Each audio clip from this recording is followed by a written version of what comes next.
अस्सलाम वालेकुम। कैफेड lecture 90 practice class का आगाज़ करते हैं।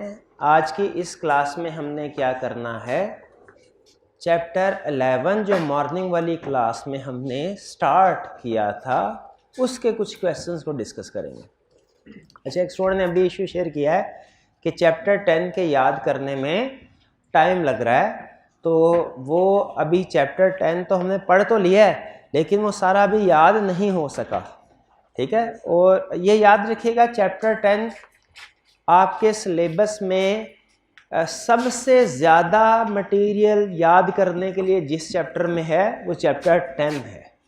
इसलिए ये नेचुरल है कि ये आपको एक तो इतनी आसानी से याद नहीं होगा, और दूसरा याद होने के बाद अगर आप इसको रिवाइज नहीं करेंगे ना हर तीसरे चौथे, तो ये भूल जाएगा। इसीलिए इसको याद करने के लिए, ताकि आसानी से याद हो जाए, हमने वो 1 पेजर बनाया है। उसका बेसिक पर्पज़ ये था, और किसी चैप्टर में मैंने आपको 1 पेजर तो नहीं दिया, इस चैप्टर में दिया। इसका बेसिक पर्पज़ यही था कि आपके पास आपके सामने पूरा चैप्टर एक सफ़े पे मौजूद हो और उसमें भी सिर्फ की टर्म्स आपने याद करनी हो।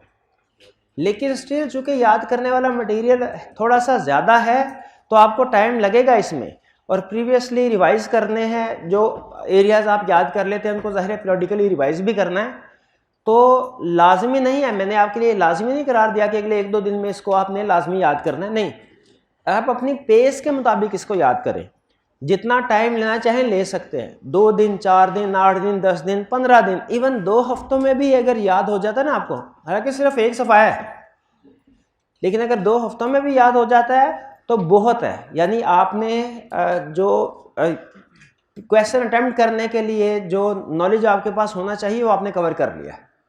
तो इस बात से परेशान ना होइए कि याद अभी चैप्टर कंप्लीट हो गया लेकिन आपको सारे का सारा अभी याद नहीं है, कोई मसला नहीं है।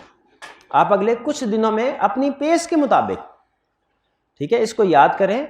और मैं रिकमेंड करता हूं कि जब याद करें कोई भी एरिया उसको फिर लिखें भी, रिटन फॉर्म में उसके पॉइंट्स को लिखें। इससे आपकी रिवीजन भी होती रहेगी और वो आपकी मेमोरी में भी रिटेन रहेगा। लेकिन अगर ये कुछ थोड़ा 8-10 दिन लेता है याद होने में तो कोई प्रॉब्लम की बात नहीं है, ये टाइम लेगा और ये परेशान होने की भी बात नहीं है, ये नेचुरल है। इस चैप्टर में प्रोसीजर है ना, प्रोसीजर है, तो ज़ाहिर है हर एरिया के प्रोसीजर हैं, वो एक लिस्ट है, याद करनी पड़ती है, टाइम लेगी। ठीक है, इसमें आपने परेशान नहीं होना, जितना टाइम लग रहा है इसके ऊपर लगाइए आसानी के साथ, जितनी आपकी आसानी हो। डेली बेसिस पे 1 प्रोसीजर 2 प्रोसीजर, कभी कोई भी याद नहीं हुआ किसी दिन, कोई मसला नहीं है, उसको छोड़ दें। कल छुट्टी का दिन है, कोशिश करें कि कम से कम 50% जो ऑलरेडी आपने कवर कर लिया है उसको रिवाइज कर लें, उसको रिटेन कर लें। ख़ास तौर पे मैंने आपको जो अहम एरियाज बताए हुए हैं, अहम एरियाज, टेंजिबल, इंटेंजिबल्स, इन्वेंट्री, और वो स्पेशल केसेस, ख़ास तौर पे स्पेशल केसेस और प्रोविजन एंड कंटीजेंसी, इनके ऊपर ग्रिप रखें। इंशाल्लाह उम्मीद है कि इसी एरियाज में से टेस्ट ही करेगा, और बाकी आहिस्ता आहिस्ता जो दूसरे एरियाज हैं छोटे छोटे, डेली एक आधा वो भी निकालते जाए। ठीक है, ये नेचुरल है प्रॉब्लम। इस पे आप ये ना समझिए कि जी आपको सही तरीके से समझ नहीं आया या शायद मैंने समझाया नहीं सही तरीके से, ये नेचुरल है, ये इसमें होगा। जब कहीं भी कोई मटेरियल याद करने वाला होता है ना, उसमें नेचुरल होता है कि टाइम लगता है। जी, आप कोई क्वेश्चन पूछ रहे हैं? पॉइंट्स के मिस हो जाते हैं। देखें, पॉइंट्स अगर आपको तकरीबन 80% तक प्रोसीजर याद हो जाते हैं किसी भी एरिया में, तो आप कंफर्टेबल पोजीशन में, इसका मतलब है वो एरिया आपने कंप्लीट कर लिया, उसके ऊपर मजीद टाइम लगाने की ज़रूरत नहीं है।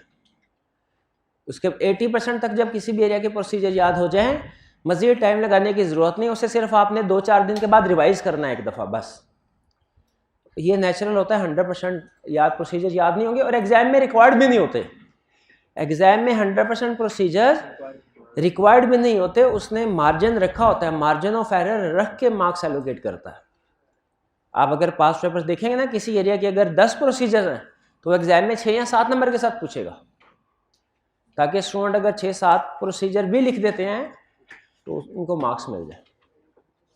तो 100% प्रोसीजर याद नहीं करने, 80% अपना बेंचमार्क रखें। किसी भी एरिया की 80% प्रोसीजर याद हो गए, एरिया ख़त्म, अब आगे चले।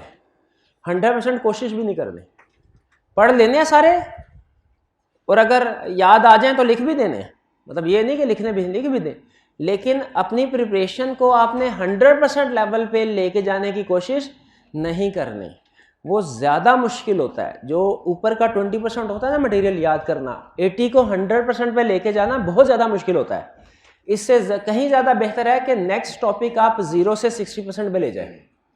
नया टॉपिक 0 से 60% पे ले जाने पे तकरीबन उतनी मेहनत लगेगी जितने कि एग्जिस्टिंग टॉपिक को 80% से 100% पे लेके जाने में, क्योंकि जो ऊपर परफेक्शन लेवल होता जाता है ना जितना, वो उतने ही ज़्यादा एफर्ट मांगता है।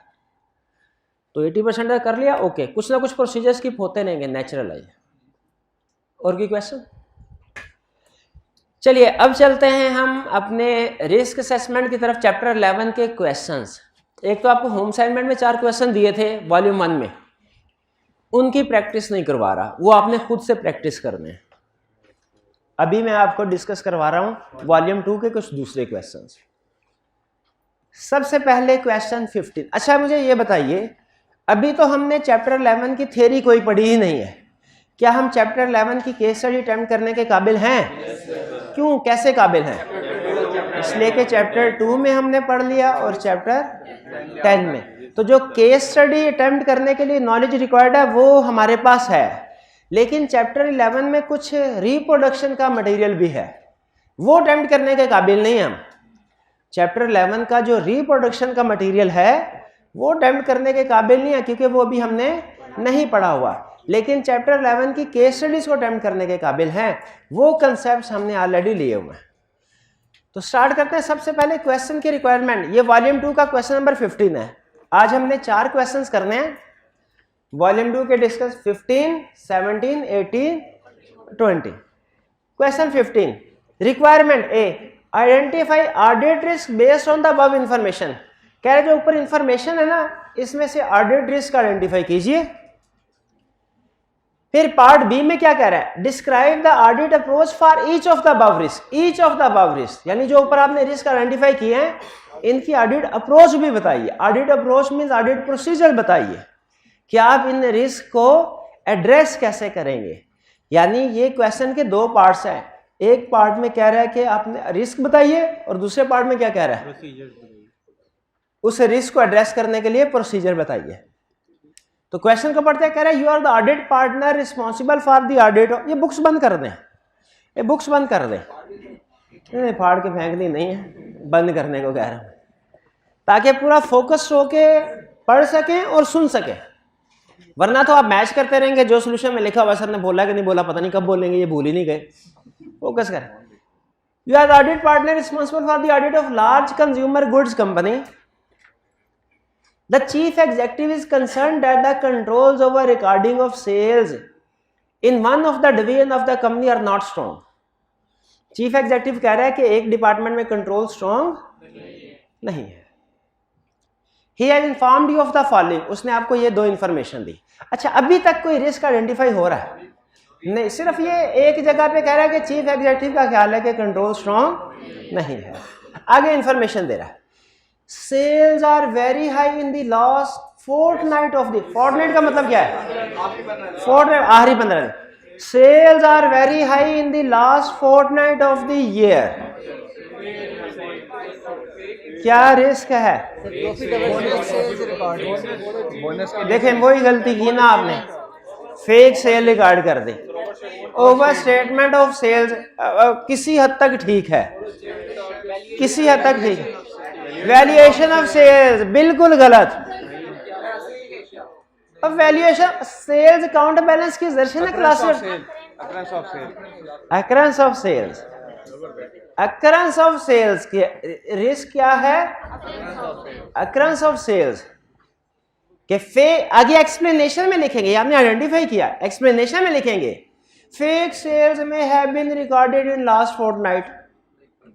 Explanation to achieve targets, to achieve desired profit या टू ओवरस्टेट प्रॉफिट, वो तो आपकी एक्सप्लेनेशन है।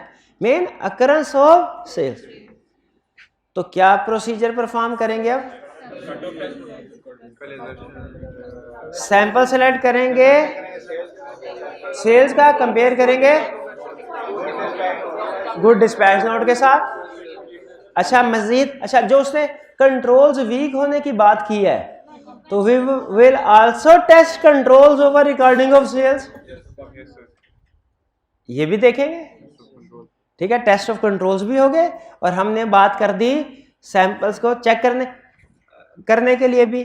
और इसके अलावा कोई प्रोसीजर हो सकता है?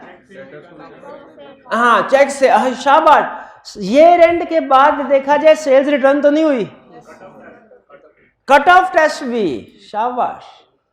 क्या इस सिचुएशन में रेलिवेंट है? बिल्कुल रेलिवेंट है।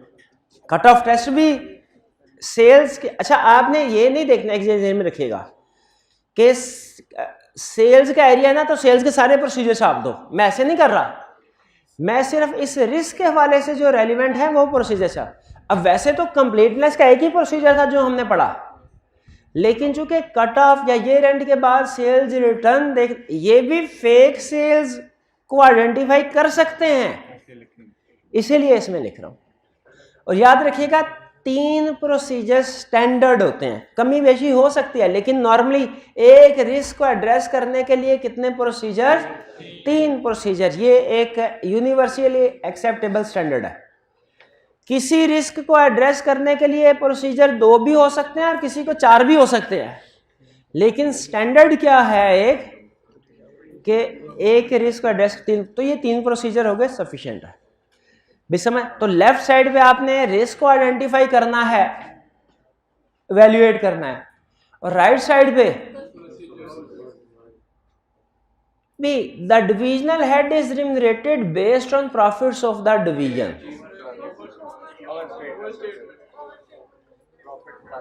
रिस्क क्या है? प्रॉफिट को बढ़ाने के लिए ओवरस्टेट कर सकता है, ठीक है, आप यूं कह सकते हैं ओवरस्टेटमेंट ऑफ प्रॉफिट। ये रिस्क कौन सा भला? ये risk at financial statement level है, आप नोट कीजिए, रिस्क एट असर्शन लेवल नहीं है। इसकी हेडिंग में एरिया और असर्शन नहीं आ सकते। क्यों नहीं आ सकते? ये रिस्क एट असर्शन लेवल नहीं है, risk at financial statement level है, यानी इसका इफेक्ट बहुत से एरियाज पे आ रहा होगा। ओवरऑल जगह जगह 2 नंबरी की होगी, एग्जैक्टली यानी हर इनकम को ओवरस्टेट करने की, हर एक्सपेंस को अंडरस्टेट करने की कोशिश की होगी। तो मुझे बताइए इसके लिए फिर प्रोसीजर्स क्या होंगे? रिमूव कर दें किसको? किसको? हाँ पूरी बात बताओ भाई, सुन रहे।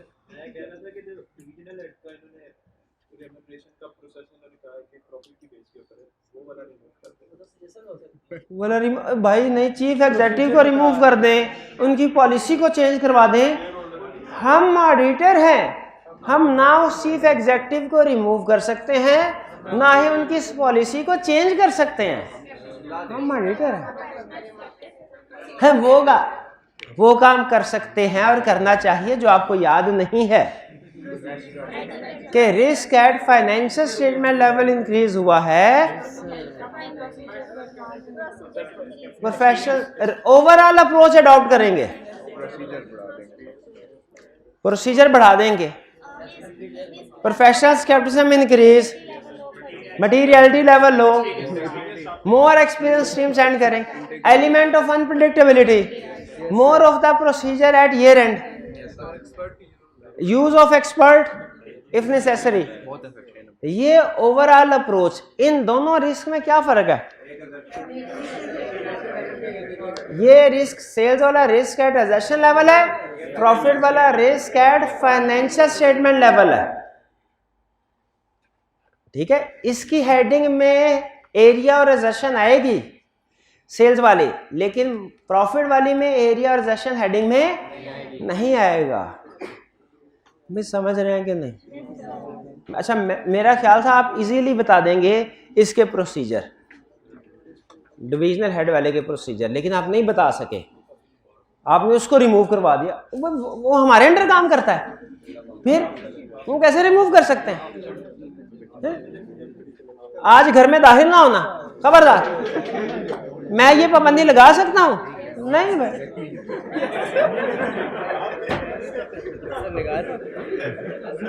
घर जाना पहले भी नहीं था आपने, अब नाम मेरा ले देंगे, सर ने कहा था घर ना जाना। नहीं लगा सकता ना, क्योंकि मेरा उधर कंट्रोल ही कोई नहीं है। ठीक है, कंट्रोल वैसे अपने घर पे भी नहीं है।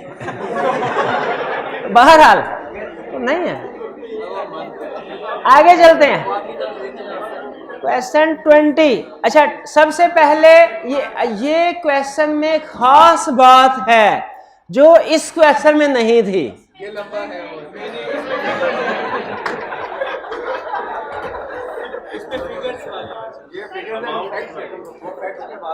ये क्वेश्चन है सिर्फ रिस्क असेसमेंट थ्रू फैक्ट्स वाला, यानी इसमें सिर्फ फैक्चुअल इंफॉर्मेशन है, डिस्क्रिप्टिव इंफॉर्मेशन है, अमाउंट्स में नहीं। इसमें दोनों है।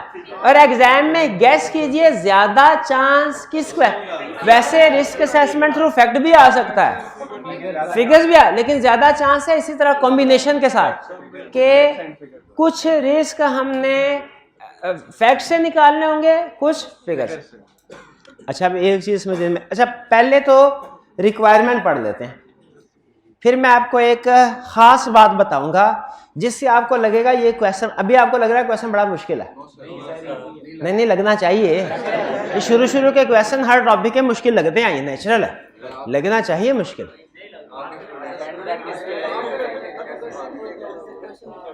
कह रहे identify the order risk that exist in the above scenario and the manner in which you would address these risk during the audit.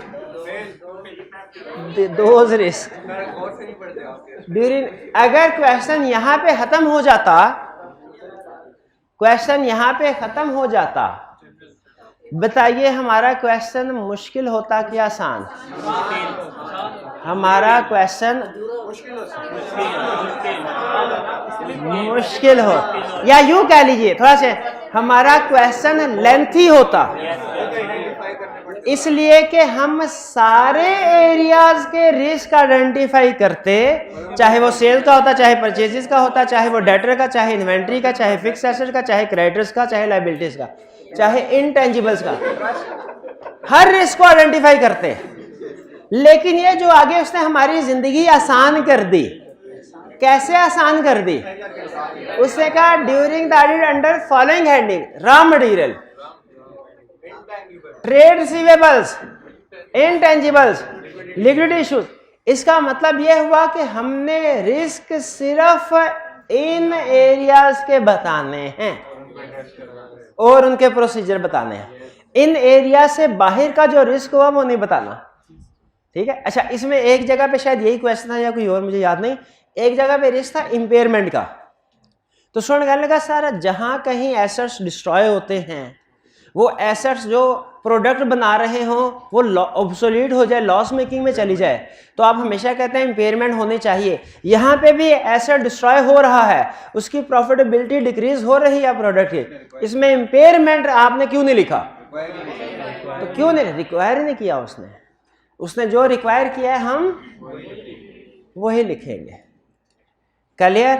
अच्छा, अब एक बहुत आपको कुछ चीजें अहम बताता था, आपने लिखते जाना है। एक तो मैंने आपको अहम चीज ये बताई, पहले इक्वेशन, इस कोई एक शुरू का सफा या एंड पे का सफा इक्वेशन बताई कि chapter 11 is equal to chapter 2 plus chapter 10। ठीक है। फिर दूसरी बात ये बताई कि risk can be identified through facts as well as through figures. ये बता दें।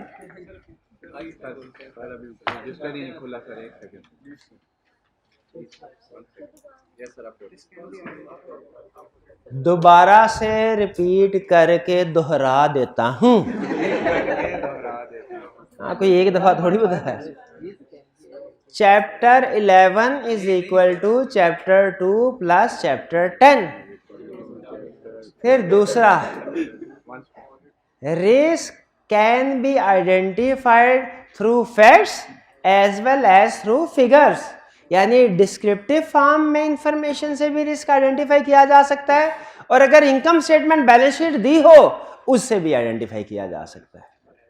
ठीक है। अच्छा, अब सुने, डिस्क्रिप्टिव फॉर्म में रिस्क आइडेंटिफाई कर सकते हैं, नंबर से भी। अगर तो क्वेश्चन में सिर्फ डिस्क्रिप्टिव इंफॉर्मेशन है, उससे रिस्क आइडेंटिफाई करेंगे। क्वेश्चन में सिर्फ फिगर्स है, इनकम स्टेटमेंट, बैलेंस शीट या रेशोज है, उससे करेंगे।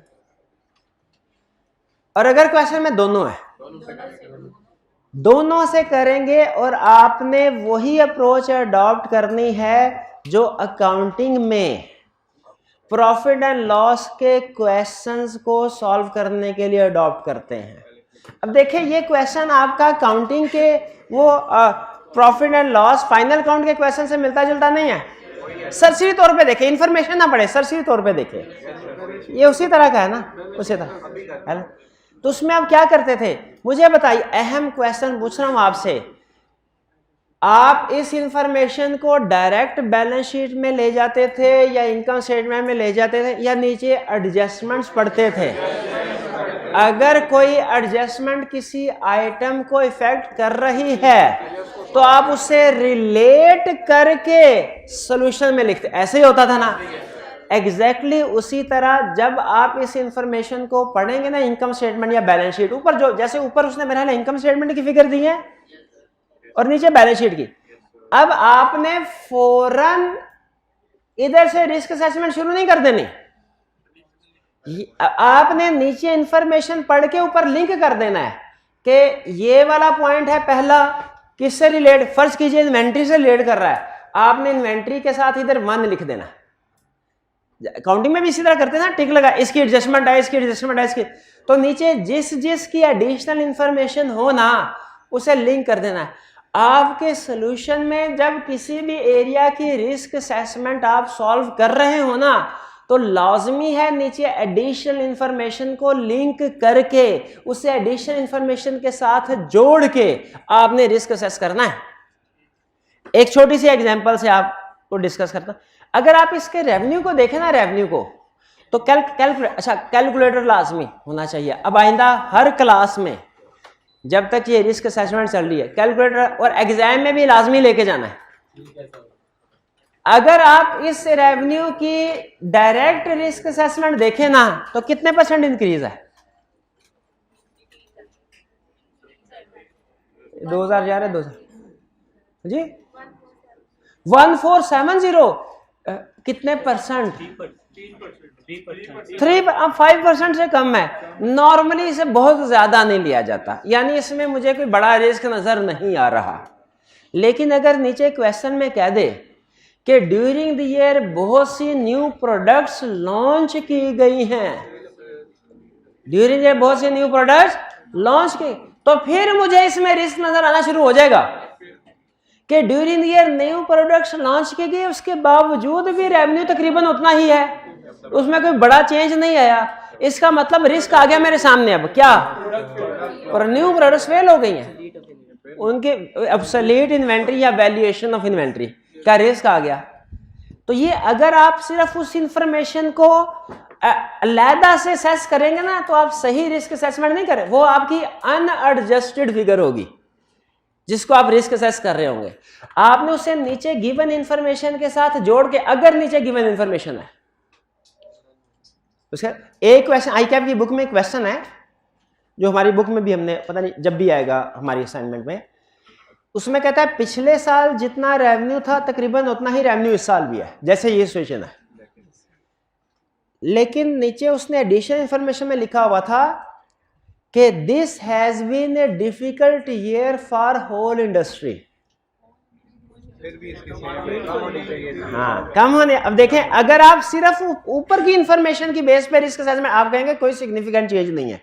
लेकिन जब नीचे आपने देखा कि दिस हैज बीन, यानी कोरोना साल होगा, कोई कोरोना अफेक्टेड, बाकी के लिए डिफिकल्ट रहा है, यानी बाकियों को सेल करने में प्रॉब्लम आ रही है, लेकिन इनको कोई फर्क ही नहीं पड़ा। तो इससे हमारा कौन सा रिस्क है? शाबाश, अकरेंस ऑफ सेल्स। और क्या प्रोसीजर परफॉर्म करेंगे? वही जो अभी स्टार्ट में भाई ने बताए थे। क्या सैंपल सेलेक्ट करके सपोर्टिंग डॉक्यूमेंट के साथ मैच करेंगे, कट ऑफ देखेंगे, ईयर एंड के बाद सेल्स रिटर्न देखेंगे।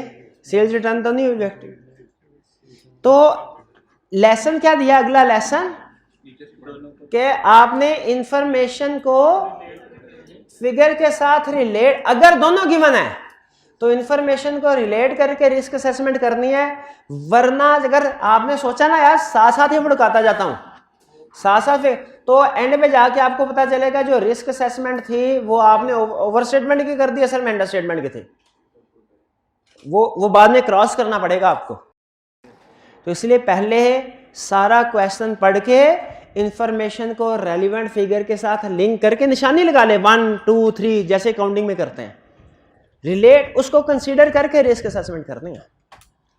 तो इसीलिए हालांकि अभी मुझे नजर आ रहा है जैसे सरसरी तौर पे मैं पेपर नहीं सॉल्व करना शुरू किया, लेकिन पेन लेके मैं निशानियां लगा रहा हूं किस किस जगह पे रिस्क लग रहा है। फिलहाल मुझे रेवेन्यू में रिस्क कह रहा है you have been appointed as the auditor of T pharmaceutical limited. Appointed के लफ्ज से पता चल गया क्या, फर्स्ट स्टेज ऑफ ऑडिट है। तो एक तो अगर उसने मुझे क्लोज ना रिक्वायरमेंट ओपन एंडेड होती ना, ओपन एंडेड, तो मैं यहां पे एक रिस्क लाजमी लिखता। कौन सा रिस्क? Initial audit. अगर इनिशियल ऑडिट में रिस्क ज्यादा होता है तो इनिशियल ऑडिट का रिस्क लाजमी, लेकिन उसने क्वेश्चन को ओपन एंड नहीं रखा, उसने क्लोज कर दिया कि भाई मैंने जो 4 कैटेगरीज बताई हैं इसी के रिस्क बताओ, बाकी ना बताओ। मैंने भी कहा ठीक है इसको छोड़ दें, आगे चलें। For an extract from the draft financial statement is presented below. कह रहा है फाइनेंशियल स्टेटमेंट में ये एक्सट्रैक्ट करने का रेवेन्यू, मुझे इनमें कोई रिस्क नजर नहीं आ रहा फिलहाल। फाइनेंस चार्जेस पिछले साल 1200 इंक्रीज हो गया। अच्छा अब एक चीज और ध्यान में रखिएगा, एक चीज और ध्यान में रखें, कुछ फिगर फाइनेंशियल इंफॉर्मेशन की ऐसी हैं जो दूसरों पे डिपेंडेंट हैं। अगर कोई इंफॉर्मेशन दूसरों पे डिपेंडेंट हो ना, आपने उसको साथ मिला के कैलकुलेशन करनी है। ये बात समझ आ रही है? ठीक है। तो यहाँ पे हम फाइनेंस चार्ज इंडिपेंडेंट नहीं होता, ये डिपेंडेंट होता है किस पे? लोन्स पे। तो लोन्स हैं ये लॉन्ग, शॉर्ट टर्म और लॉन्ग टर्म दोनों लोन हैं। अब आप क्या जरा कैलकुलेशन कीजिए, 1200 को डिवाइड कीजिए 18,000 के साथ, इन दोनों पे इंटरेस्ट होगा ना, लॉन्ग टर्म और शॉर्ट टर्म। 1200 ये परसेंटेज नोट कर लें, पिछले साल का इफेक्ट यानी एवरेज इंटरेस्ट रेट ये चल रहा था। इस साल का 3000 डिवाइडेड बाय 37,500 क्या परसेंट? 8%। ज्यादा आ रहा है। अब आपने रिस्क असेसमेंट करनी है, ठीक है। अब इसका मतलब क्या है? रिस्क क्या है कि interest accuracy of interest expense. Risk क्या है? एक्यूरेसी हो कि इंटरेस्ट एक्सपेंस कैलकुलेट करते हुए कैलकुलेशन गलत हो सकती है, या रेट हो सकता है गलत, या पीरियड गलत ले लिया हो या रेट गलत ले लिया हो। Accuracy of interest, clear?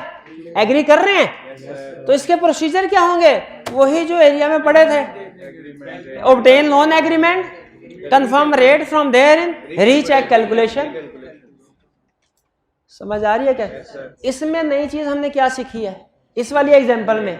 Finance के रिलेट करना है इसको, जो इंफॉर्मेशन दो। इसका मतलब यह अगर किसी एरिया, कोई एरिया रिलेट कर रहा है नॉन फाइनेंशियल इंफॉर्मेशन से, डिस्क्रिप्टिव से, उसको उससे रिलेट करके रिस्क असेसमेंट करनी है। अगर कोई एरिया किसी दूसरे से रिलेट कर रहा है, दूसरे उसको भी रिलेट। प्रॉफिट आफ्टर टैक्स कोई रिस्क असेसमेंट नहीं करने। कोई स्टूडेंट बता सकता है क्यों? हाँ जी, क्योंकि प्रॉफिट आफ्टर टैक्स, जो प्रॉफिट है ना, ये इन इटसेल्फ कोई एरिया नहीं होता, ये दूसरे एरिया से मिलके बनता है। तो इसलिए अगर आपने दूसरे एरियाज में रिस्क असेसमेंट कर लिया है, इसमें रिस्क असेसमेंट करने की जरूरत नहीं है। आपको एक इंटरेस्टिंग एग्जांपल देता हूं इससे। एक और क्वेश्चन में उसने कहा, ये है 2021, 2022 22 सेल्स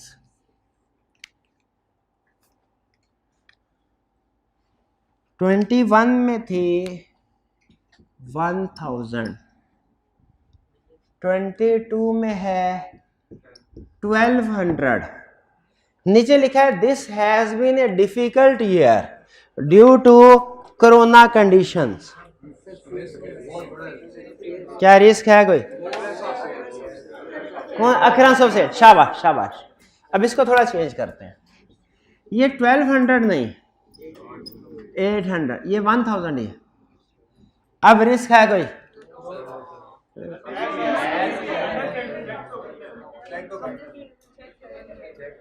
अंडरस्टेटमेंट, ये वही कलब के मर गया मैंने यार। इसका मतलब है सेल्स कम हो रही है, इन्वेंट्री कम बिक रही है।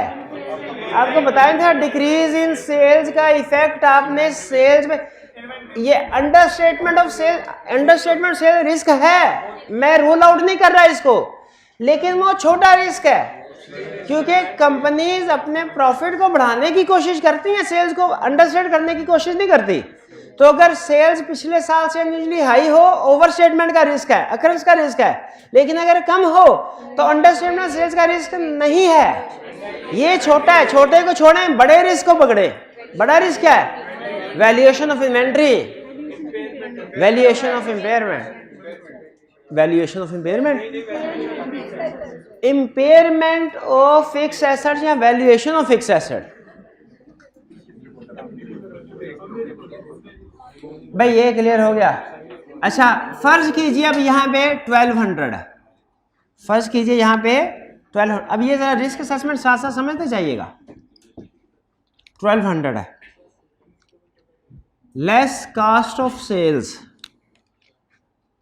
ये भी 500, ये भी 500। अब मेरी रिस्क असेसमेंट सुने, मेरी रिस्क असेसमेंट ये है कॉस्ट ऑफ सेल्स उतनी है जितनी पिछले साल है, नो रिस्क। अब देखा, जो इंफॉर्मेशन किसी दूसरी इंफॉर्मेशन से रिलेट कर रही होगी ना, उसे रिलेट करके रिस्क असेसमेंट करनी है। यहां पे देख, अब कंपेयर करें इससे। क्या पहला क्वेश्चन, क्या कॉस्ट ऑफ सेल्स सेल्स पे डिपेंडेंट होते हैं? तो आप देखिए, इसका मतलब है कॉस्ट ऑफ सेल्स सेल्स का 50% है, यहां पे 50% से कम है। तो बताइए कॉस्ट ऑफ सेल्स का अंडरस्टेटमेंट का रिस्क है कि ओवरस्टेटमेंट का? अंडरस्टेटमेंट का, क्योंकि यहां पे 600 होनी चाहिए। यहां पे स्टूडेंट ने 2 सवाल पूछे।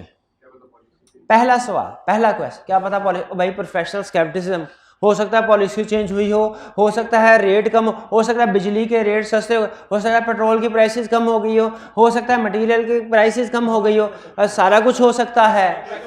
स्केप्टिसिज्म है ना, हमने गुड सोचना है कि बैड।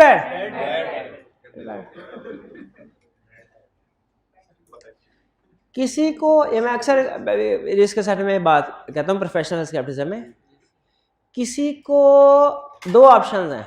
एक, किसी को अच्छा समझे या बुरा, ठीक है ना। पहली ऑप्शन, किसी को बुरा समझे और हम गलत साबित हो जाए, इसमें हमारा नुकसान तो नहीं है ना। लेकिन किसी को अच्छा समझे और गलत साबित हो जाए, इसमें नुकसान है। तो बताइए हमें स्टार्ट कहां से लेना चाहिए? अपने सिक्योर करना है ना। क्या कह रहा है?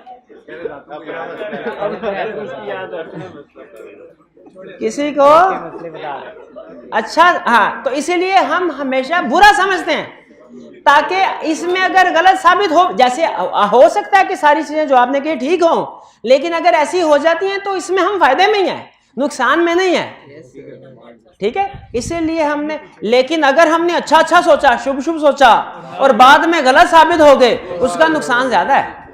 तो स्केप्टिसिज्म क्या कहता है? बुरा, ये सेफर है। इसमें अगर आप सही साबित हो गए फिर भी सेफ साइड पे हैं, गलत साबित हो गए फिर भी सेफ साइड पे है। बुराइयां, हाँ बुराइयां ढूंढनी है, इसमें कोई शक नहीं। स्केप्टिसिज्म का मतलब ही यही है, गलत सोचना किसी के बारे में कि वो बंदा हमें धोखा दे सकता, ठीक है। अच्छा, ये क्लियर हो गया आपको? ये अब आप सोच रहे हैं ना क्यों नहीं पहले ऑडिट पढ़ा है? 4 साल पहले ही ऑडिट पढ़ लेते तो ये नौबत ना होती। अब अच्छा, दूसरा कहने लगा सर आप मैथमेटिकली तो सही कह रहे हैं कि ये 50% ये अंडरस्टेडेड है, लेकिन लॉजिकली सही नहीं सोच रहे। आप कह रहे हैं कि दिस में बी रॉन्ग, दिस ये भी तो ये हो सकता है कि ये अंडरस्टेटेड ना हो बल्कि ये ओवरस्टेटेड हो ये साल। हाँ, इसका जवाब क्या? पिछले साल का ऑडिट हो चुका होता है, पिछले साल की रिस्क असेसमेंट हमने उसको नहीं छेड़ना, हमने इस साल की रिस्क असेसमेंट करनी है। ये ज़हन में रखिएगा। पिछला साल ऑडिटेड है, वेरीफाइड है, उसमें कोई प्रॉब्लम नहीं है। तो ये आ गया हमारा ग्रॉस प्रॉफिट। ये कितना आ गया? 700, 500। अच्छा, सम टाइम ऐसा होता है आपको इसी तरीके से सेल्स की फिगर को ऐसे में अलहदा मिलेगी, कॉस्ट ऑफ सेल्स की अलहदा, और आपसे कहेगा कि रिस्क असेसमेंट कीजिए। सेल्स की अलहदा रिस्क असेसमेंट करनी है आपने, परचेजेस की अलहदा करनी है। लेकिन सम टाइम आपको अलहदा इंफॉर्मेशन नहीं देता, आपको जीपी रेशो दे देता है। जैसे इस क्वेश्चन में कहेगा जीपी रेशो इज कितनी है, इधर 50% है और इस साल कितनी है?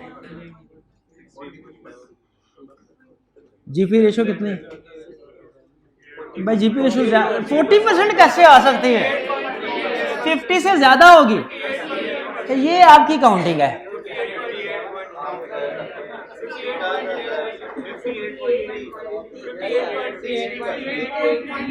$58.3, बस ठीक है। इसका मतलब तकरीबन अब मैं 60% बोलूंगा इसको, 50% और 60%। अब अगर सिर्फ परसेंटेज दे दे, पिछले साल जीपी रेशो 50% है, इस साल 60% हो गई, हम जीपी रेशो से कैसे रिस्क असेसमेंट करेंगे? याद रखिएगा, ग्रॉस प्रॉफिट में दोनों फिगर शामिल हैं, सेल्स भी, कॉस्ट ऑफ सेल्स भी। तो आपने दोनों में रिस्क असेसमेंट करनी है, सेल्स में भी, कॉस्ट ऑफ सेल्स में भी। अब मुझे बताइए, जीपी रेशो पिछले साल 20% थी, सेल थी 1 मिलियन, सेल्स कितनी? जीपी रेशो कितनी? इस साल सेल्स डबल हो गई, 2 मिलियन हो गई, जीपी रेशो कितनी होगी? कोई नहीं बोलेगा। 40%,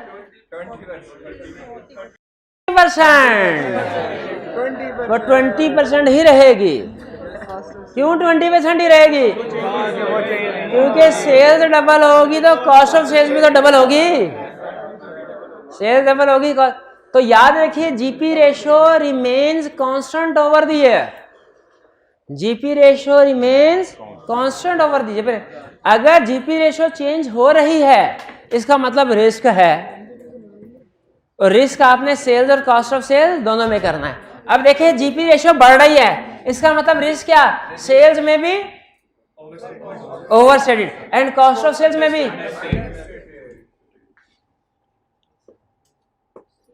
बे क्लियर हुई है बात? तो इधर इसने रेवेन्यू दिया हुआ है, अगर रेवेन्यू के साथ कॉस्ट ऑफ सेल्स देता वो भी रिस्क असेसमेंट हम कर लेते। अगर रेवेन्यू ना देता, डायरेक्ट जीपी रेशो दे देता, वो भी हम कर लेते। इधर निशान लगा दिया, इधर भी लगा दिया। अभी सिर्फ निशान लगा रहा हूं कि इस चीज में रिस्क है, सोल्यूशन नहीं कर रहा। अभी क्यों नहीं कर रहा? अभी आगे इंफॉर्मेशन हो सकता है उसको रिलेट करना, उसमें कुछ ना कुछ तो ऐसी चीज होगी जो ऊपर एडजस्टमेंट करनी होगी हमने। प्रॉफिट आफ्टर टैक्स नहीं, ग्रॉस प्रॉफिट वगैरह। इनटेंजिबल एसेट्स,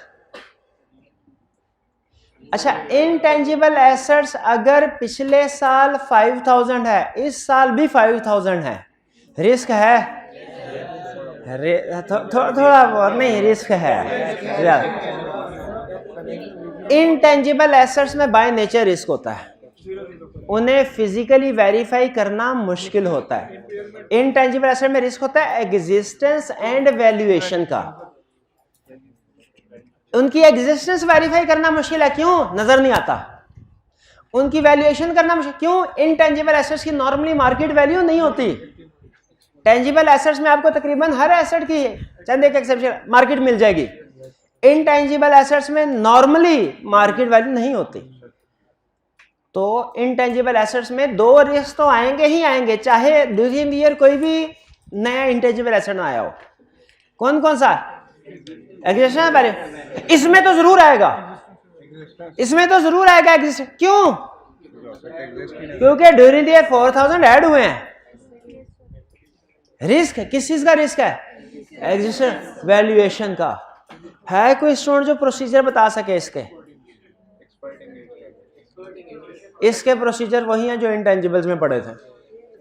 अगर नीचे इंटेंजिबल की नेचर बता देगा ना, अगर नीचे डिस्क्रिप्शन में इंटेंजिबल की नेचर बता देगा कि ये डेवलपमेंट कॉस्ट है तो डेवलपमेंट की तरफ चले जाएंगे। अगर कहेगा गुडविल है तो गुडविल की तरफ चले जाएंगे। अगर कहेगा ब्रांड परचेज किया है अदर की तरफ चले जाएंगे। वरना नहीं बताता अगर, तो आप सिर्फ जनरल प्रोसीजर लिख दीजिए कि हम इंक्वायर करेंगे कौन सा एसेट बाय किया है, उसके सपोर्टिंग डॉक्यूमेंट चेक करेंगे, लीगल टाइटल चेक करेंगे, ब्ला ब्ला। ठीक है ना? ये 3 रिस्क हो गए। आगे चलते जाते हैं। स्टॉक्स,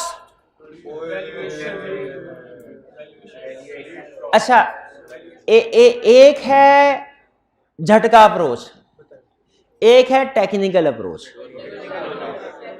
जुगाड़ जुगाड़ सुनो, जुगाड़ सुनो, जुगाड़ सुनो। स्टॉक्स में तो रिस्क है। क्या रिस्क है? क्योंकि नजर आ रहा है तो क्यों ज्यादा है? प्रोसीजर क्या होंगे? शाबाश, वैल्यूएशन के छाप देना। इंपेयरमेंट ऑफ फिक्स एसेट भी।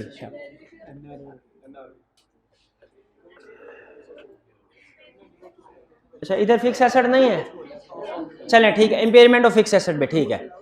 एक कंसेप्ट में है, लेकिन क्वेश्चन आएगा ना फिर बताऊंगा, क्योंकि जब इंफॉर्मेशन सामने हो ना फिर बताएं तो ज्यादा अच्छा समझ आता है। गायबाना एक्सप्लेन करते रहना कि ऐसा होगा तो ऐसा होगा, वो सही तरीके से समझ नहीं आता। ठीक है, स्टॉक में रिस्क असेसमेंट हो गई। रिसीवेबल में, रिसीवेबल भी इंक्रीज हो रहे हैं वैल्यू। अच्छा अब सुन लें, अब सुन लें, यह है जुगाड़ अप्रोच। डायरेक्ट कंपेयर कर लो। अब टेक्निकल, चूंकि डेटा से रिलेट करते हैं सेल्स से, तो जिस तरह हमने कॉस्ट ऑफ सेल्स के परसेंटेज कैलकुलेट किए थे, फाइनेंस को लोन के साथ रिलेट किया था, इसकी भी परसेंटेज देख ले कितने परसेंट बनता है। क्या तकरीबन उतना ही है जित percent?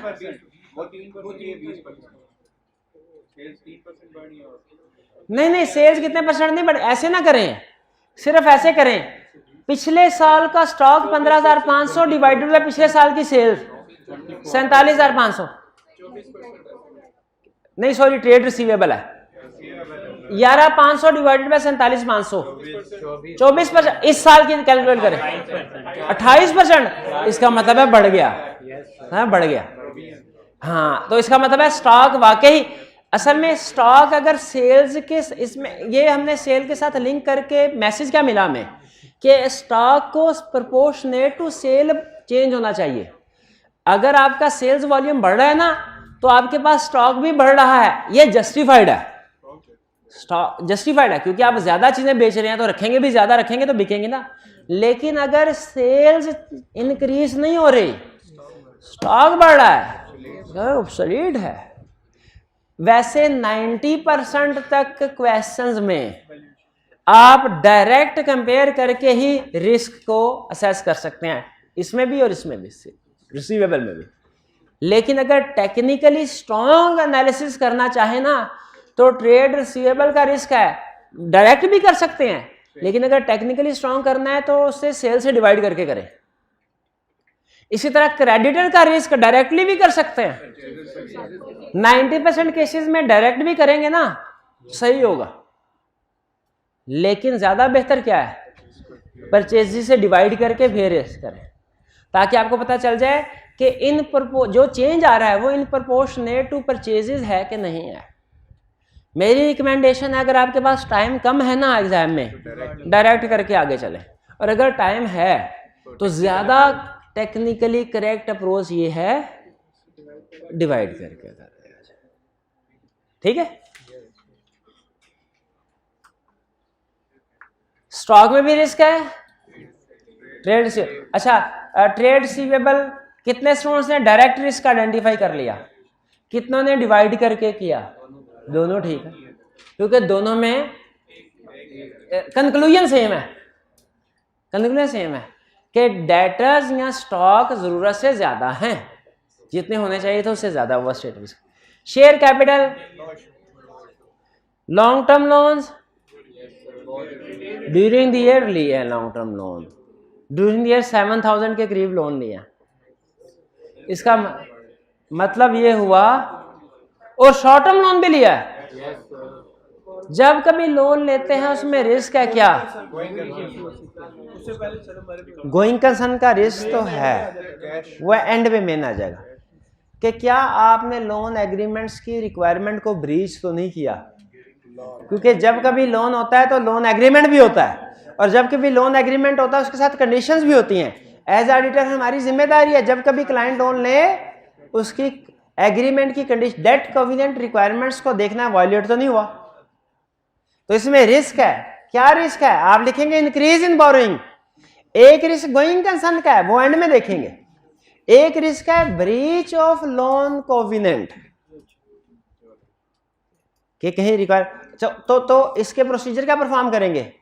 Obtain loan agreement from client, check conditions, test compliance with those conditions and check disclosures. ये लॉन्ग टर्म लोन में पढ़े इस तरह के प्रोसीजर हमने, वही आ गया।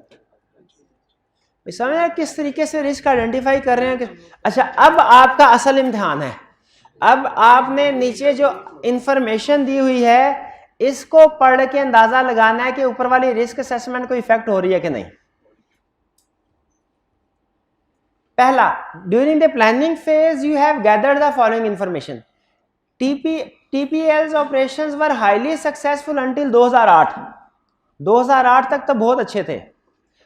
ये कौन सा चल रहा है साल? 2010, 11, 12, ठीक।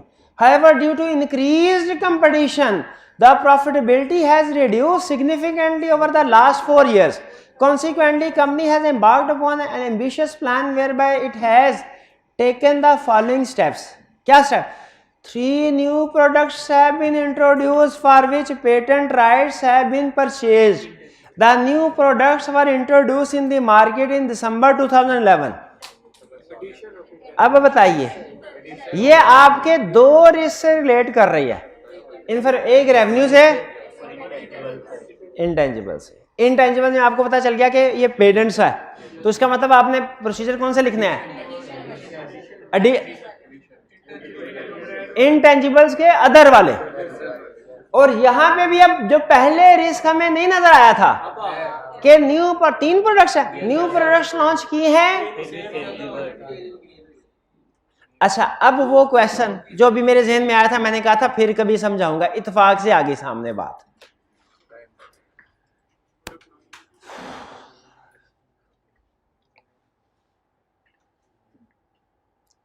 एक मैं जरा अल्फाज का चुनाव कर रहा हूं कि कैसे समझाऊं।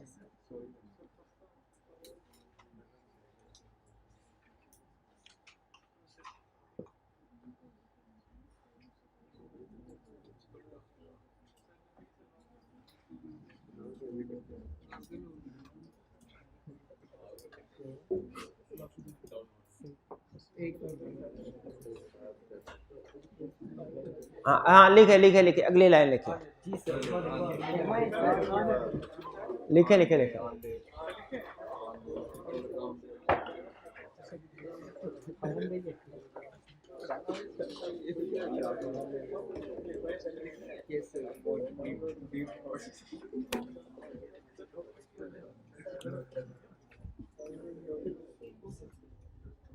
One risk,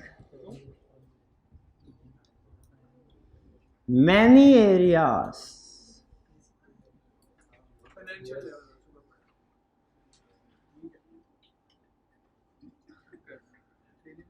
या आप क्या चलें, मैनी एरिया। और वन एरिया मैनी रेस। इसको समझ लीजिए, इसका मतलब क्या है। ये समझा ये चाह रहा है, समटाइम ऐसा होता है कोई एक रिस्क फैक्टर होता है, उसका इफेक्ट एक से ज़्यादा एरियाज पे आ सकता है। इसकी क्लासिक एग्जांपल है decrease in sales. Decrease in sales, हाँ सीओ की भी है, वो रिस्क एट लेवल है। लेकिन यहाँ पे अब मैनी एरियाज आपके एग्जाम पॉइंट ऑफ व्यू से बता रहा हूँ कि आपने एक रिस्क की वजह से दो है डिग्री, एक रिस्क का इफेक्ट ज्यादा एरियाज पे आ गया, डिक्रीज इन सेल्स थी, इन्वेंट्री पे भी आया, और आपने बताइए इनकी अलग-अलग रिस्क असेसमेंट और प्रोसीजर बनाए के इकट्ठे अलग, ये ज़हन में रखिएगा। क्यों भला? क्योंकि एरियाज अलग-अलग थे। गौर से सुनेगा ये बात, एरियाज अलग-अलग थे। अगली बात, जिस सम टाइम ऐसा होता है कि एक इंफॉर्मेशन का, एक रिस्क का इफेक्ट मल्टीपल एरियाज पे होता है। आपने हर एरिया को अलग लिख के अलग प्रोसीजर लिखने हैं। एग्रीड? सम टाइम ऐसा होता है कि एक ही एरिया में मल्टीपल इंफॉर्मेशन की वजह से रिस्क आ रहा होता है। एक एरिया में मल्टीपल इंफॉर्मेशन की वजह से रिस्क आ रहा होता है। आपने उस एक एरिया में बताइए एक ही इंफॉर्मेशन की वजह से रिस्क लिख देंगे कि सारी रीजंस लिखेंगे? इसमें एक ही एरिया होगा, उसके अंदर दो तीन जितनी भी इकट्ठी करके इकट्ठे प्रोसीजर लिखेंगे, इकट्ठे प्रोसीजर लिखेंगे। तो बात समझ आ रही है? तो हमने देखना है अगर एरिया डिफरेंट है प्रोसीजर भी डिफरेंट होंगे, अगर एरिया सेम है प्रोसीजर भी सेम होंगे। एग्जाम्पल सुनिए, एक मैंने आपको सेल्स की एग्जाम्पल, अब अगली एग्जाम्पल सुनिए। इस क्वेश्चन में इन्वेंट्री में रिस्क है, वैल्यूएशन रिस्क है ना, दो रीजंस की वजह से। एक इंक्रीज हो रहा है, इन्वेंट्री इंक्रीज हो रही है, इस वजह से रिस्क है। और दूसरा किस वजह से रिस्क है कि न्यू प्रोडक्ट्स लॉन्च की हैं जो फेल हो गई हैं। न्यू, इसमें वैल्यूएशन ऑफ इन्वेंट्री में दो रिस्क हैं। एक किस वजह से, स्टॉक बढ़ा है, इंक्रीज इन स्टॉक की वजह से, और दूसरा फेलियर ऑफ न्यू प्रोडक्ट्स से। रीजंस दो हैं, इंपैक्ट एक ही है, दोनों का इंपैक्ट वैल्यूएशन ऑफ डेटर्स पे ही है। मुझे बताइए ये कौन से वाला केस बनता, ऊपर वाला नीचे वाला, दूसरे वाला? बताइए मुझे क्वेश्चन सॉल्व करते हुए ये अलहदा रिस्क लिखूं, इसके प्रोसीजर अलहदा लिखूं, ये अलहदा रिस्क लिखूं, इसके प्रोसीजर अलहदा लिखूं, कि दोनों रिस्क इकट्ठे कर दूं क्योंकि एक ही एरिया पे हैं। क्यों? क्योंकि एक, ये ध्यान में रखिए, क्यों? क्योंकि सेल्स के इकट्ठे नहीं किए थे, डिक्रीज इन सेल के, वो क्यों नहीं किए थे इकट्ठे? वो डिफरेंट एरिया, एक इन्वेंट्री में था, एक फिक्स है। इसमें दोनों रिस्क हैं, एक ही एरिया, वैल्यूएशन ऑफ डेटर्स। क्या मैं अलहदा लिखूं, रिस्क इकट्ठे कर दूं और उसके आगे प्रोसीजर भी एक ही दफा लिखूंगा? ये समझ आया अटेम्प्ट करना कैसे करना है एग्जाम में? ये ज़हन में रखिएगा। एग्जाम में कुछ नॉर्मली क्या होता है, एक रिस्क एक ही एरिया को अफेक्ट कर रहा होगा। नॉर्मली क्या होता है, एक रिस्क एक ही एरिया को अफेक्ट कर रहा होता है। लेकिन समटाइम्स ये एक्सेप्शन सामने आती हैं कि एक रिस्क मल्टीपल एरियाज को इफेक्ट कर रहा होता है, जिसकी क्लासिक एग्जांपल क्या है, डिक्रीज इन सेल। और बाज़ औक़ात ऐसा होता है कि एक रिस्क मैनी एरियाज को इफेक्ट कर रहा होता है, और बाज़ औक़ात मैनी रिस्क एक एरिया को इफेक्ट कर रहे हैं। उसमें आपने उसको एक ही बनाना है। जैसे एक और क्वेश्चन था, पता नहीं यही था या कोई और था, उसमें उसने कहा, लिखा पिछले साल की निस्बत इस साल डेटर्स बहुत बढ़ गए हैं। क्या रिस्क है, वैल्यू। और नीचे उसने लिखा कि डेटर के साथ डिस्प्यूट है, एक मेजर डेटर के साथ, इसका भी इफेक्ट क्या था। तो क्या हमने रिस्क असेसमेंट कैसे, दोनों को अलग-अलग प्रोसीजर लिखे क्या, इकट्ठा करके? क्यों? क्योंकि दोनों का एक सेम एरिया से। समझ आ रही है आपको? ये करना है। तो ये चूंकि अब ये आ गया था हमारे सामने कि न्यू प्रोडक्ट्स लॉन्च किया फिर भी कुछ नहीं बना, हमने कहा ठीक है। फिर a new plant has been acquired which is expected to reduce the cost of production significantly. New plant acquire हुआ है, रिस्क है कोई? कॉस्ट ऑफ सेल्स वाली सर वो कम हो गया, कॉस्ट ऑफ तो ये तो जस्टिफाई करवा रहा है उसकी बात को, हमने तो रिस्क ढूंढना है कम हो गया जी। भाई एक मिनट है, एक मिनट है। एक तो मुझे इसमें जो यहाँ पे रिस्क पहले नजर नहीं आया था अब नजर आ गया, क्या? Addition to fix assets. Addition to fix assets का रिस्क आ गया। कैसे आ गया? नीचे कह रहे फिर एडिशन हुई है तो कैपिटलाइजेशन एरर हुआ होगा, उन्होंने दिए नहीं तो, लेकिन हमें पता चल गया ना ऐड हुआ है, रिस्क कर सकते हैं। इतना भी लिख लें काफी है। देखिए क्वेश्चन में सारे रिस्क आइडेंटिफाई करना लाजमी नहीं होता, मार्जिन रखा होता है उसने। अगला रिस्क बड़ा एडवांस है, मैं भी सारे स्टूडेंट आइडेंटिफाई ना कर सके बता देता हूं, लेकिन अगर नहीं है तो कोई प्रॉब्लम नहीं है। नीचे उसने कहा है ड्यूरिंग द ईयर नया फिक्स एसेट खरीदा, किस लिए खरीदा? कॉस्ट कम हो। ऊपर हमने देखा कॉस्ट की ऐसी की तैसी फिरी हुई है। फिक्स एसेट खरीदने कॉस्ट कम करने के लिए खरीदा था, कॉस्ट तो कम हुई ही नहीं, बढ़ गई। तो फिर इसका मतलब क्या हुआ? वो फिक्स एसेट फेल हो गया, इम्पेयरमेंट। शाबाश, ठीक है। लेकिन ये थोड़ा सा मुश्किल था ऐसे सोचना, आप सिर्फ एडिशन का रिस्क भी आइडेंटिफाई कर लेना बहुत है जी। हाँ जी, above में, हाँ नीचे कह रहा है above measures have been financed through a bank loan against hypothecation of stock and trade receivable। hypothecation का मतलब है चार्ज, सिक्योरिटी के जरिए से लेना। तो ये हमने बता दिया है कि ऊपर लोन लिया है ना नया, जब भी हमेशा लोन लेते हैं उसमें रिस्क होता है कि उसकी जो कंडीशंस हैं, रिक्वायरमेंट्स को ब्रीच ना किया हो कहीं क्लाइंट ने। हमने जब कभी लोन लेते हैं, जो क्लाइंट ने लोन लिया ना उसकी रिक्वायरमेंट्स को पढ़ना होता है। प्रैक्टिकली जाके हमेशा क्लाइंट से लोन एग्रीमेंट लेके उसको पढ़िएगा कि रिक्वायरमेंट को ब्रीच तो नहीं किया, पर एक रिक्वायरमेंट को भी ब्रीच किया हो ना, एक को भी, उसको करंट क्लासिफाई करना पड़ता है लोन को।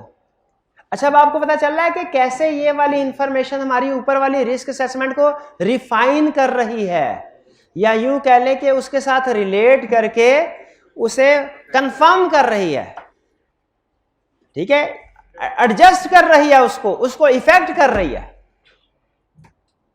Next, TPL had dispute with major distributor who alleged that products were delivered in damaged packets and the quantities therein were short as compared to number में।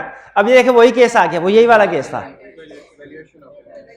हाँ, इसे अलग से रिस्क के तौर पे आइडेंटिफाई करें कि ऊपर जो हमने इंक्रीज इन डेटर्स का रिस्क आइडेंटिफाई किया उसके साथ जोड़ दें। क्यों जोड़ दें उसके साथ? प्रोसीजर सेम ही आएंगे ना, ये थोड़ी है वही सेम प्रोसीजर उधर वही सेम प्रोसीजर नीचे। वो कहता भाई इकट्ठे करो, same procedure. Third, A franchisor has initiated a legal action against company on ground of infringement of patent rights. किसका रिस्क? लिटिगेशन। हाँ, लेकिन इसका इफेक्ट इंटेंजिबल पे है, तो ये हाँ ये है वैल्यूएशन ऑफ इंटेंजिबल्स का रिस्क, वैल्यूएशन ऑफ इंटेंजिबल का रिस्क। इसका मतलब है ऊपर हमने जो एग्जिस्टेंस ऑफ इंटेंजिबल का रिस्क भी आइडेंटिफाई किया था, ये वैल्यूएशन। अच्छा, अब अहम क्वेश्चन, जब नया एसेट, नया इंटेंजिबल एसेट खरीदे ना, तो एग्जिस्टेंस ऑफ इंटेंजिबल का रिस्क है। हमने देखना है कि ये बाकी खरीदा गया कि नहीं खरीदा गया, ऑथराइजेशन। ये है वैल्यूएशन ऑफ इंटेंजिबल का रिस्क, ठीक है। क्वेश्चन बड़ा क्रिटिकल है ये। अगर ये वाला क्वेश्चन पूरा समझ आ गया ना, समझ ले 80% क्वेश्चन आपको समझ आ गए risk assessment.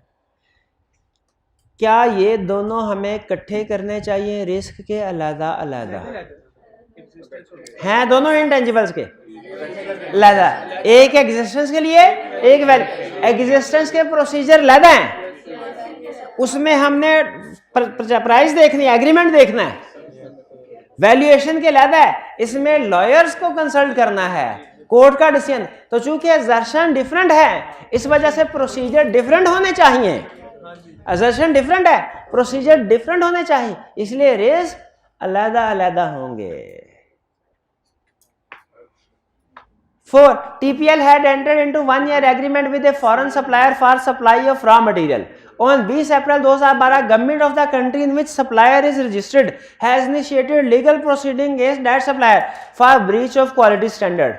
Consequently, government of the country in which TPL is operating has banned all imports from that supplier. जिससे सप्लाई करवाते थे रॉ मटेरियल, पता चला वो 2 नंबर चीजें डालता था, उधर की गवर्नमेंट ने बैन कर दिया, हमारी कंपनी ने कहा भाई इससे कोई सामान नहीं मंगवाना। एक मिनट, गोइंग कंसर्न क्वेश्चन में कहा ये लिखा हुआ है कि ये हमारा ओनली सप्लायर या लार्जेस्ट सप्लायर है? गोइंग कंसर्न का इश्यू तो नहीं आएगा।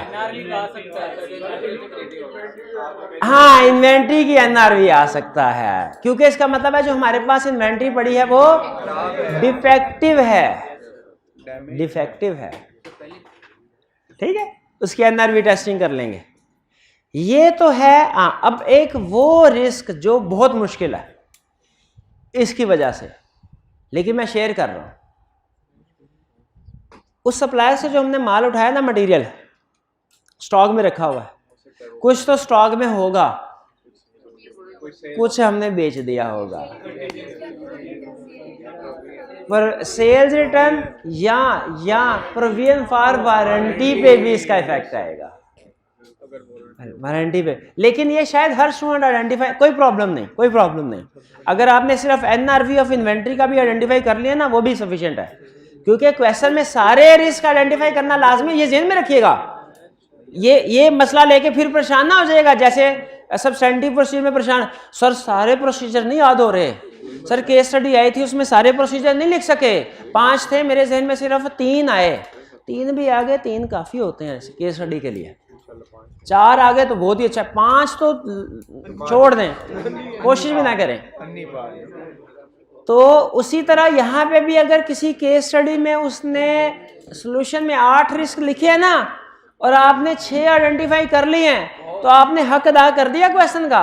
बाकी भी पढ़ लें, समझ लें, क्योंकि आइंदा हो सकता है कि वो उन्हीं 2 को मेन रिस्क के तौर पे पूछ ले पढ़। लेकिन अगर आप किसी भी केस स्टडी में 80% रिस्क आइडेंटिफाई कर लेते हैं, 80% प्रोसीजर परफॉर्म कर लेते हैं, हक अदा हो गया केस स्टडी का।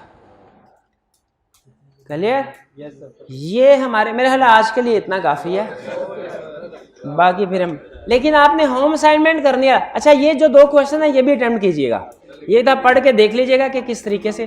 चले, सिर्फ एक एडिशन, ये 20 क्वेश्चन 20.4, हाँ लिक्विडिटी इशू। क्वेश्चन में किसी जगह भी आपको लिक्विडिटी इशू नजर आ रहा है? लोन वाला, और एक और भी सप्लायर नहीं, प्रोडक्ट्स फेल हो गए हैं। हाँ 3 पर, चले कम से कम ये long term loan, poor liquidity position तो इंडिकेट हो रही है। चलिए आज का लेक्चर यहाँ खत्म करते हैं हम। अल्लाह हाफिज।